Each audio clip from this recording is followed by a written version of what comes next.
What would you like to see change in your life? And what is the biggest obstacle that you're facing now? I run 2 programs called Inner Knowing and Good Life Designed for serious individuals who are ready to take the next step in their personal and professional lives. I will personally be coaching a small group of individuals on tools and frameworks for creating an intuitive practice and for creating self mastery in their life. As someone who's helped countless entrepreneurs open doors of possibility that they never thought existed, I've seen these strategies transform people's lives. The best part is that you'll 10x your output, unlock your creative genius. I'll work with you weekly to overcome your limiting beliefs. I'll teach you how to create clarity, processes, develop your intuition, and set a new framework on how to live your best life. And you'll get access to guided meditations that I have personally created that are not available anywhere else. We'll create a new self-concept that you can practice moving forward. This method is so effective that even if you don't have a lot of time or if you think you're not ready for a change, these frameworks and methodologies will still work for you. You can check out the link in the show notes to join the waiting list, and you can also check out what some of the previous clients had to say about our time together. It's first come, first serve, and I hope to see you there.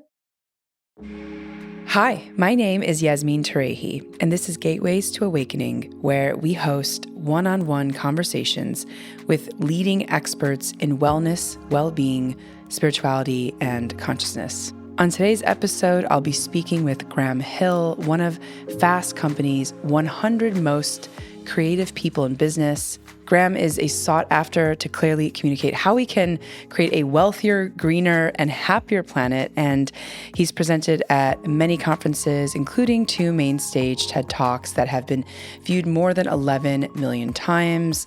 In 2004, he created the website treehugger.com, which was the most trafficked green site for years, and it sold to Discovery and has had several billions of page views.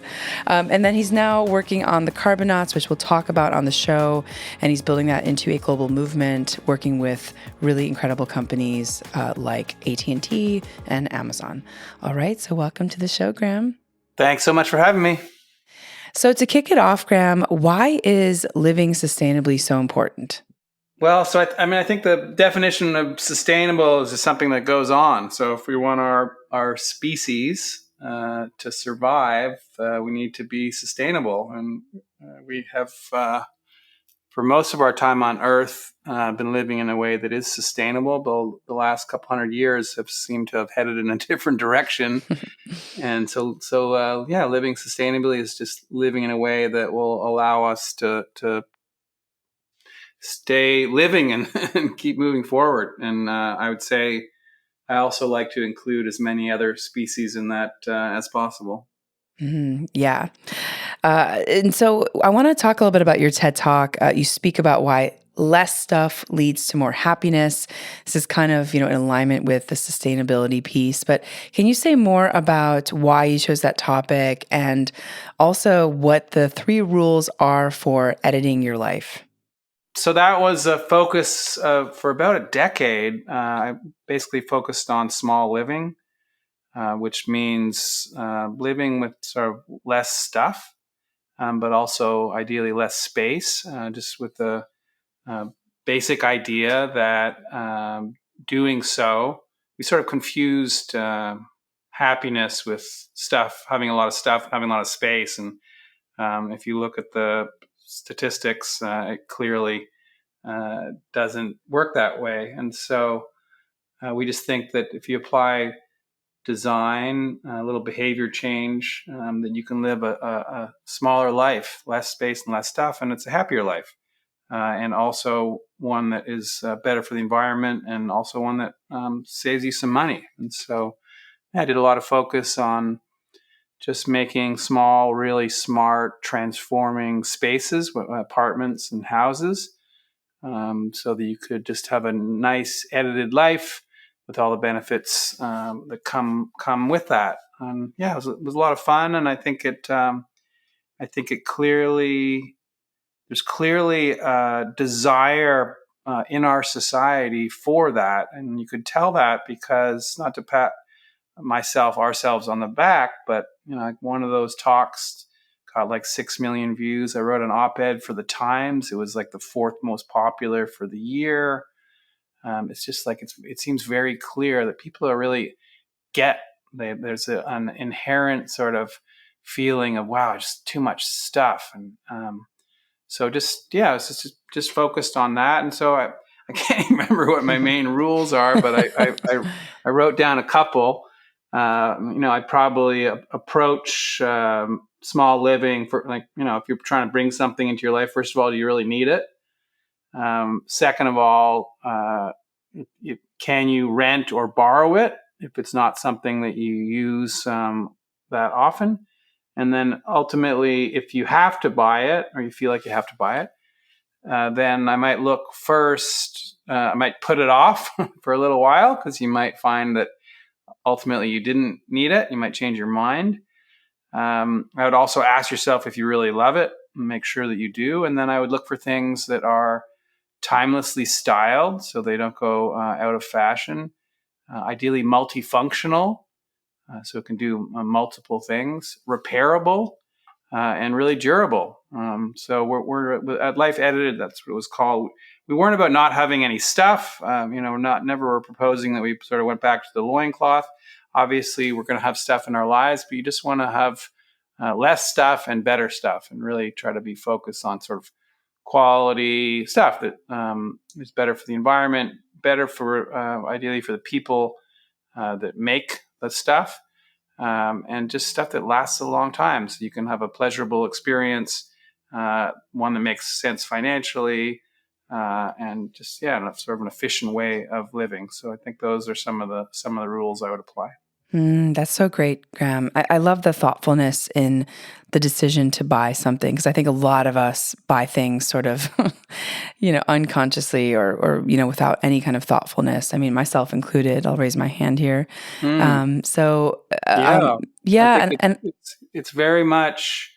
Listen, we Madison Avenue got very good and showed us how to create this desire for stuff. And it helped us sort of think that happiness comes via buying things.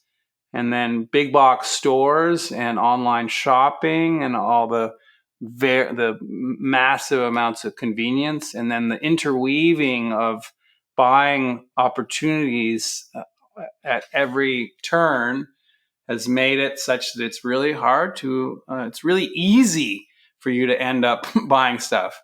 It's often a little harder to get it out of your life, as anyone who has moved and has tried to sort of give stuff away, sell stuff, move stuff. It's a big hassle, but our whole society is really designed around making it very easy to bring a lot of stuff into our lives. Yeah, absolutely. I realized a couple of years ago, after looking at this for many years, that in a way the most amazing thing is, and this is not global. This is definitely a Western, richer sort of group. But many of the people who will be listening on this podcast, we have so much stuff that it's hard to find stuff within our stuff. I mean, that sort of illustrates it. If you think about it, it's insane. That's how much stuff we have. Like, it might be easier for you to just order the damn thing on Amazon than actually find it. Like, that's how much stuff that we have. And it used to be that we had much, much, much less. It was a much, much, much simpler time. And happiness levels really haven't changed since the 50s. So it's just not working for us. Wow. So if someone was like kind of starting today, what would you tell them to do? Would you tell them to kind of take an inventory of their stuff?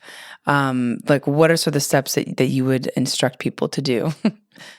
Yeah. Pick an area that it doesn't really matter, but it, could be tools or kitchenware or clothing or sports, or, pick an area and go through it.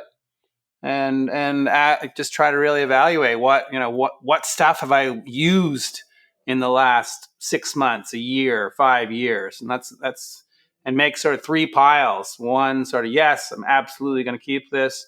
No, I'm going to either donate, sell, or throw away or recycle.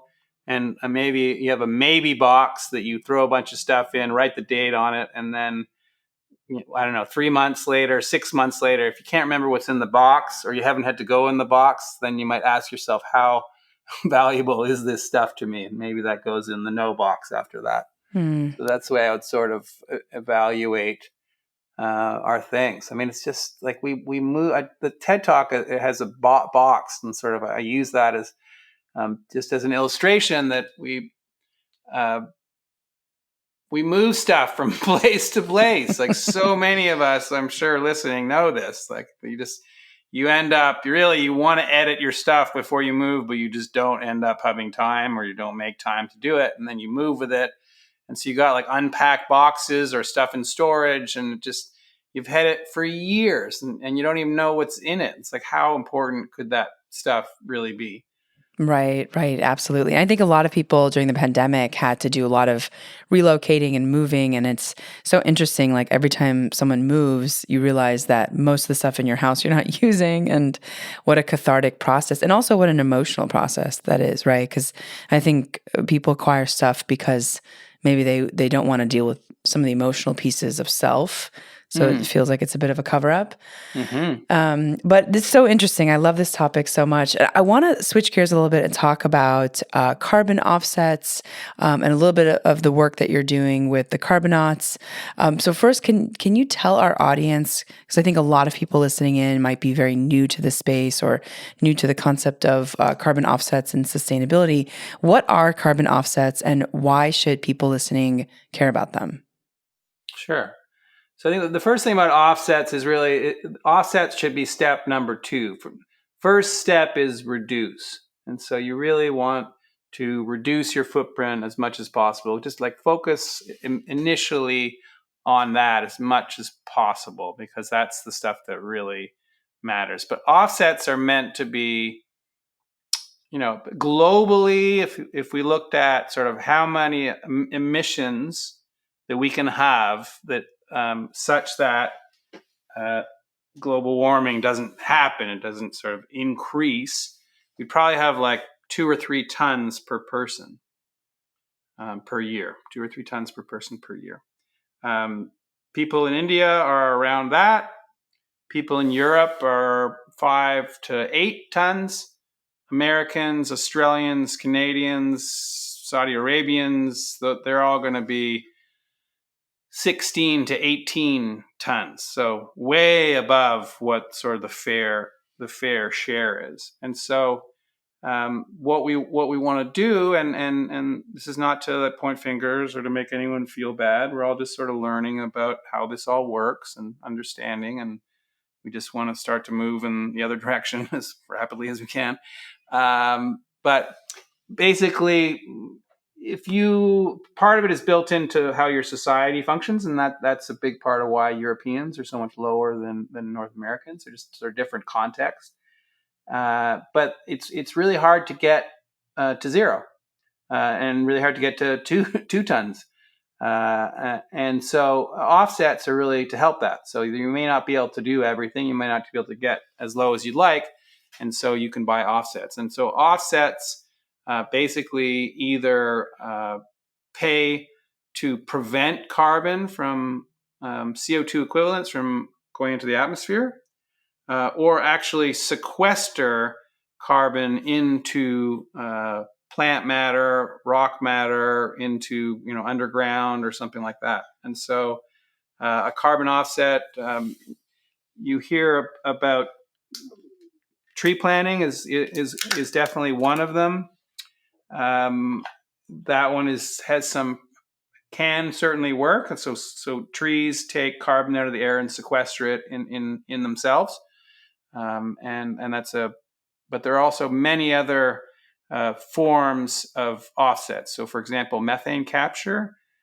We have these dumps where they emit methane, and there are ways of capturing it. And so that's a way. That's another offset. Refrigerant destruction is another one. All of our air conditioners and refrigerators eventually end up rotting away somewhere, hopefully in a landfill.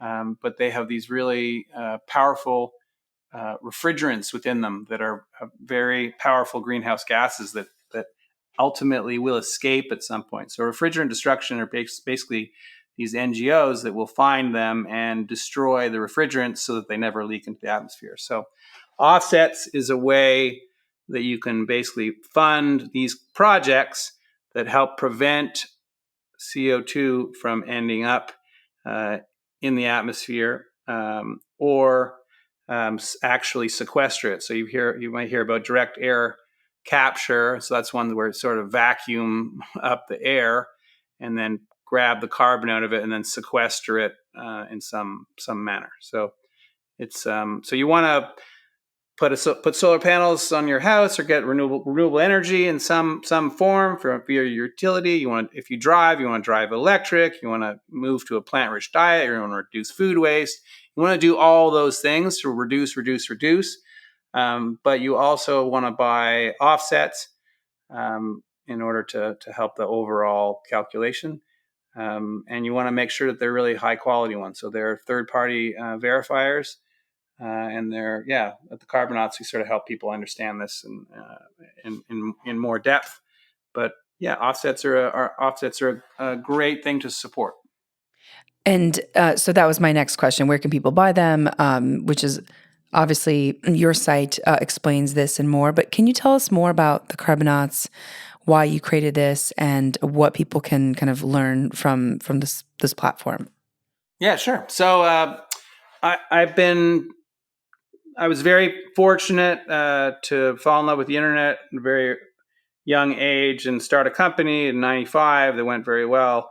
And so I made some money. I built and sold this company with my cousin in '95 to '98. And so I made some money at an early age, allowed me to be choosy about what I wanted to do. And what I wanted to do was environmental matters. And so I've been focused at it since 2000. In 2004, I built a site called Tree Hugger. It's a tongue-in-cheek name, and it was basically the first sort of cool green website. Very positive, pro-business, bipartisan, design forward, and would really sort of help people see this beautiful green future. And it's still going today, which is awesome. And so I've been at this for a while, and what has really changed since I started Tree Hugger in 2004 is that awareness is really high. So people get it in a way that they really didn't before. The challenge is that the climate doesn't care about our awareness. The climate really doesn't care about our feelings. It cares about our actions. Ultimately, all this stuff is a physics question. We're putting too much carbon in the air. We're polluting too much. We're causing the destruction, elimination of species, that kind of stuff. And so it's about our actions. And so I just became obsessed with the idea of how do we move people from awareness to action? We can't get where we want to go unless people take up these incredible solutions that we're coming out with. So it still requires behaviors and people taking up these new solutions. And so that's really where the Carbonauts came from. And so we offer, I guess, big picture is the really good thing that's happened in the last bunch of years is big companies are making really aggressive commitments in terms of the environment. All of our institutions are sounding the alarm that we're in real trouble. We really got to do something. And corporations are reacting. And many of them are setting these really aggressive goals, which is awesome. And their sustainability departments are often understaffed and under budgeted. And they may have these commitments and a real strategy as to how they're going to get there. But the average person at a company, and really, globally, isn't really climate literate, doesn't really understand how things work, and isn't very enthusiastic about all this stuff, often because they're just not very confident in their knowledge and don't really necessarily know what to do. And so often you'll notice conversations about sustainability veer very quickly towards the magnetic topic of straws and packaging. And while we do need to fix recycling and do a better job on plastic and all that, it's a big problem. it is a tiny problem compared to the other things. So, on a personal level, you want to be thinking about your driving, your flying, your utilities. These are way, way bigger things than your recycling. And so, what we've sort of gone back to basics, and we work for very large companies: Amazon, Chanel, AT&T, News Corp, et cetera, et cetera. And we help move their cultures to cultures of sustainability, because if we need to help those under-resourced sustainability teams, we want to get their culture strategy. So you want to get their people on board, climate literate and enthusiastic. And so we teach these really engaging, cameras on virtual workshops in cohorts of 30, and we help people meet them where they are and help them understand how all this stuff works, and very specifically what actions they can take at home and at work in order to make a difference. And then we really encourage them to do that. So we help move cultures, and we help them get climate literate and climate enthusiastic. That is so awesome, Graham. I'm so happy to hear that you're doing this, and I hope that many companies reach out to you after this interview. Thanks. If you could also just share with us, an example of one of the companies that you've worked with, like if you've seen the outcome of some of these workshops, like what has kind of transpired. Maybe you can give like one example, like of how a company shifted their way of thinking, maybe on a very micro level or a macro level. I'd love to hear, an example. Sure. Yeah. In general, I think the real heroes in our minds, and we literally create graphics around this to really celebrate the staff. Like the real heroes are the everyday people that take action. And so, someone who gets solar panels on their house, or signs up for renewable energy at their apartment, or starts to carpool, or changes their diet towards more of a plant-rich one, or really starts getting serious about food waste, or cuts a flight or two by packing some trips together. All these are actually really meaningful things. So we see this day in, day out with the staff that we educate and inspire. They start living a different life. And I would say another thing that's really, really important, and we try to support and inspire people to do, is to talk about it. So there's a real the way out of this is via social norms.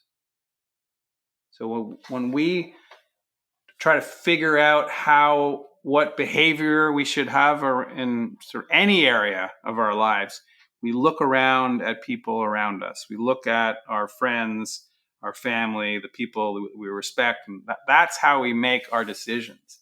And so our challenge is to change the social norms, to make them not about having ginormous houses and using a ton of energy and flying flying a lot and eating a lot of meat, et cetera, but sort of the opposite. And so the sharing part is also very important. I love those examples, and I'm just like thinking now, as you're sharing some of these examples, like ways that I could do that as well, and share that with my community. So I want to talk a little bit about this other TED Talk that you did on why you're a weekday vegetarian. I really enjoyed listening to that, and I was wondering if you could share kind of why you spoke about this topic. You referenced cutting out meat, but can you share why? Sure. So, I think it did really well. I think just because there's a sort of a core concept there, and I think that core concept can be applied to a lot of other areas. And the core concept is just don't let the perfect be the enemy of the good. And so, the weekday vegetarian talk was really, I was sort of looking at myself, going like, what's going on? I know all this stuff, but why am I not a vegetarian? I know that meat. So meat has a tremendous impact, in particular beef and lamb, chicken and fish, and suffer a lot less, and basically a lot of carbon is associated with them. They're really carbon intensive, and so it's important to try to lower your sort of your carbon diet, have a more carbon friendly diet. And so I sort of like, why am I'm not doing this? I know about animal cruelty. I know about the carbon aspects. I know about the health aspects. Like there's so many reasons for me to do this, to go vegetarian. Why am I not doing it? And I realized that I'm probably a little bit of a rebel, and I don't like to be told what to do. That's probably part of it. But I think I was like, the thought of sort of my last steak, my last hamburger was just hard to swallow, pardon the pun. And so as a result, I wasn't doing it. And I just realized, well, that's silly. Like, why? I'm letting the perfect be the enemy of the good. And so the idea behind the weekday vegetarian was, don't let that happen. So if you can eat vegetarian for the week, even with a bunch of cheating here and there, you're still probably half a vegetarian. And I can much more easily envision a world uh, that's people eating half as much meat as one where half of the world has become vegetarian.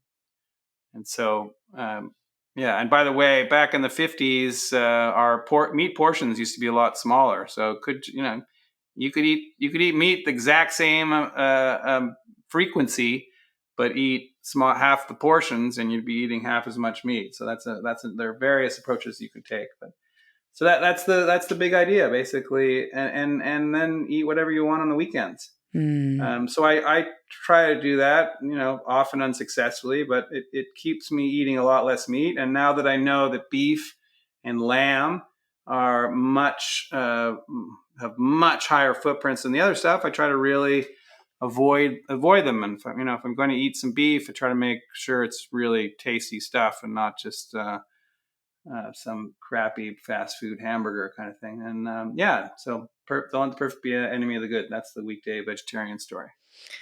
Yeah, I think that's so practical for the time that we're in. And I really appreciate that, because it feels like right now we're in a world where there's so much polarity and so much orthodoxy around, like, taking a stance on things. And I think just being kind of reasonable with where people are at is great. So I really appreciate that.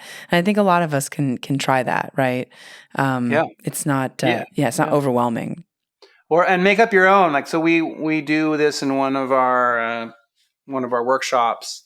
Write your own. So it's like, I don't know, Mark Bittman, I think it was vegan before 6. So vegan for breakfast and lunch, and then you might maybe you eat some meat or animal products for dinner, or you only eat meat when you go out, or you only eat meat during the week, or whatever. Like, make up your own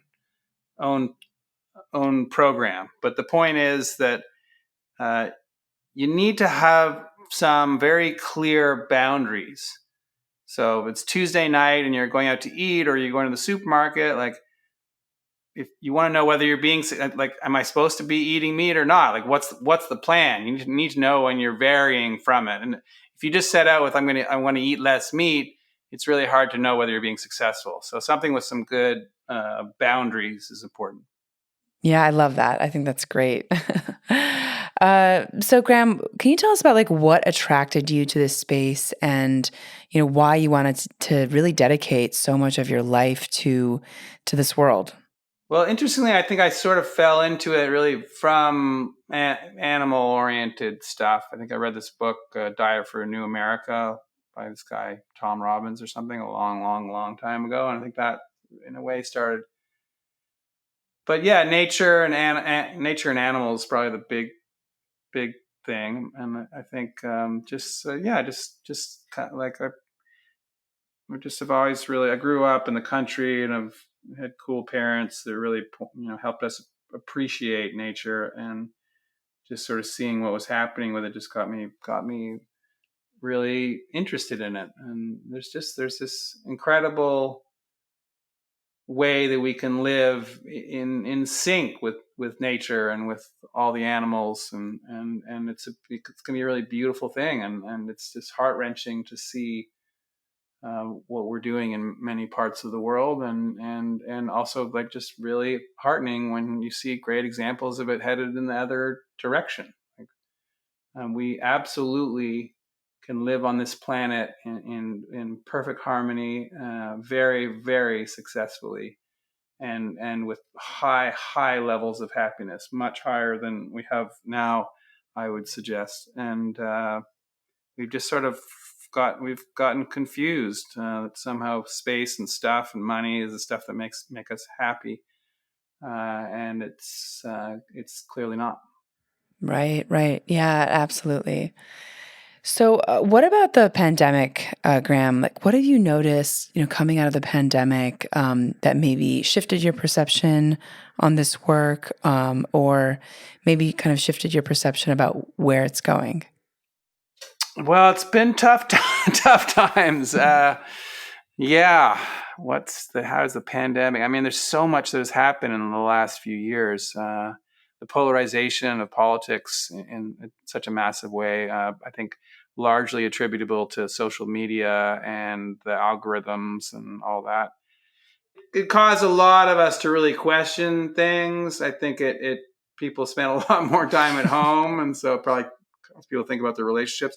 It certainly fractured a lot of situations, and a lot of people moved and are now working from home and moved more out into nature, which is really interesting. Uh, yeah, I don't know. It's a so many things changed. I don't know. I won't lie. I sort of view it as very, very messy now. We've got a lot of very big challenges. Just like the polarization and social media is just mind blowing. I mean, just like seeing in the U.S. and maybe those not in the U.S. missed this whole thing, but basically there came from the government came a recommend that's currently under a Democratic president came a recommendation that perhaps we should consider moving away from gas stoves, and because basically gas stoves leak methane into your home, which is not good stuff to breathe and not good for your kids. It's like basic science, and it's just like facts. It also gas stoves emit have really high emissions, and there's a fantastic replacement at this point, which are induction stoves, that are safer, don't have any of those gases, save you money, have lower footprint, and yet somehow it became politicized and in a ridiculous way. So what's terrifying for me is just how we seem to be ending up. We're just looking for ways to fight with the quote unquote other side, and it's very immature on both sides, and really is not a way to help. It's just not a smart way for us to live. Right. So yeah, I don't have a super positive answer about where the pandemic led us. I'm not sure. I don't know if it helped much. It helped us work at home. That's positive, I think. It helped people sort of focus on their relationships. A lot of people got more interested in living out in the country. So um, yeah, but I don't know. I'm not sure on the whole whether it was a great thing. Yeah, so it's kind of like a mixed bag of things. Yeah. I've sort of felt like it exposed a lot of things underneath the surface that have now been brought to the surface. But yeah, I was just curious, like, if people were actually contributing more to the sustainability world or less post COVID, and how just even companies have been perceiving Carbonauts post pandemic versus pre pandemic, and if there's been any kind of shift. Well, we pretty much started 3 years ago at the beginning of the pandemic, so we haven't really known the difference, I guess. So yeah, haven't really seen overall sustainability. We we lowered our flying for a bit. Listen. It's a mixed bag. There's some fantastic news, like just the fact that companies are making really aggressive sustainability goals is fantastic. Like it used to be that it was like 2050 which is so far out that it's basically meaningless in my opinion, but they've changed them. Now it's 2040, 2030, 2025. Like that's very positive. And there's so much money going into EVs and batteries and renewable energy and meat replacement products and all this stuff. Like it definitely is. It is very exciting. There is, you can definitely find fantastic news all over in terms of products and services that are going to help us get there. The Inflation Reduction Act, it's not where we need it to be, but it is a gigantic leap forward. And so there is a lot of good news around. There's no doubt, and I'm not sure if the pandemic helped that or not, but there's definitely good news out there. I love that. Okay. Yeah, I've noticed that as well. It seems, that policies have also been shifting for the better. So we'll see, I guess, where we're going. Graham, what things have surprised you the most looking back on your journey?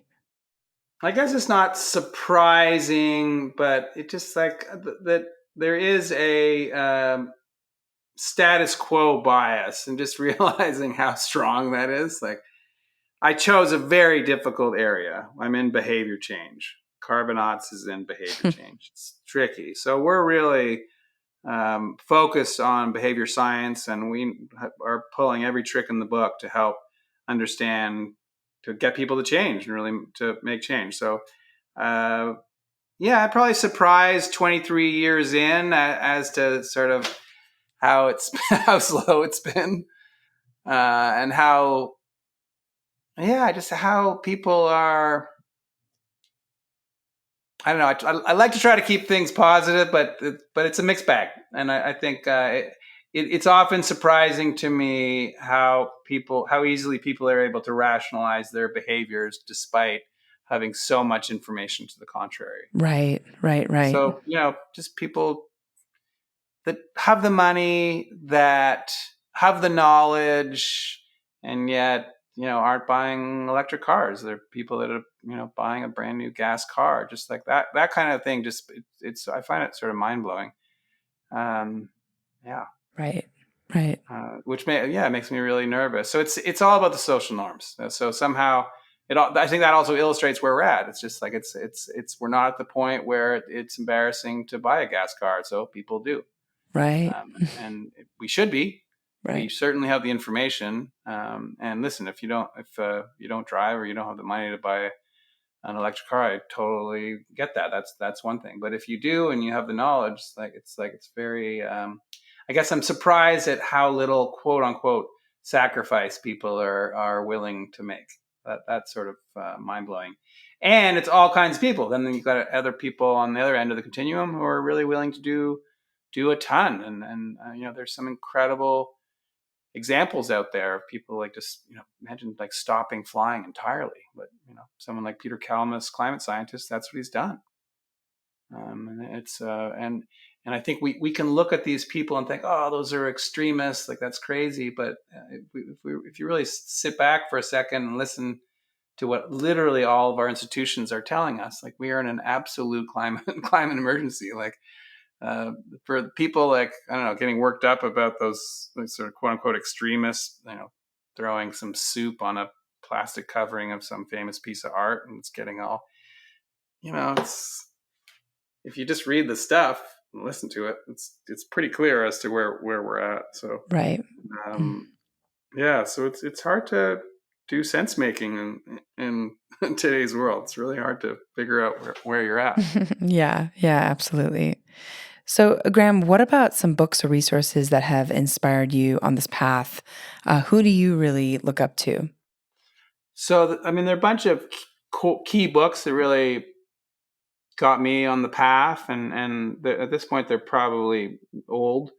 But Natural Capitalism was one. That's like the Levins, Amory and Hunter Levins, I believe, and Paul Hawken. Fantastic book. And then I really got into science and nature reading, and I think in a way that's often the most powerful. Like I think if helping people love the animals, flora and fauna, I think it's really powerful. So like there are that series of best of. I know you have an international audience, but I'm sure that these would be great as well. The best of American science and best of American science and nature and best of American nature. They're like basically collect articles from the year, and those are fantastic. I read the Overstory was a fiction book, which has a lot of trees in it, which makes it sound super boring. It's incredible.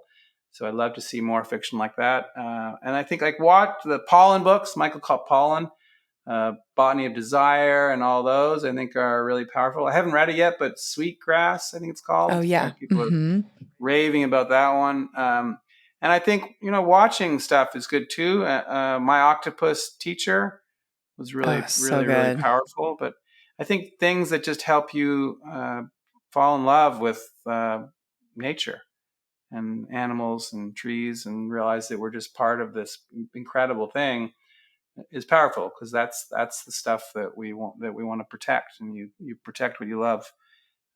So I encourage anything along that.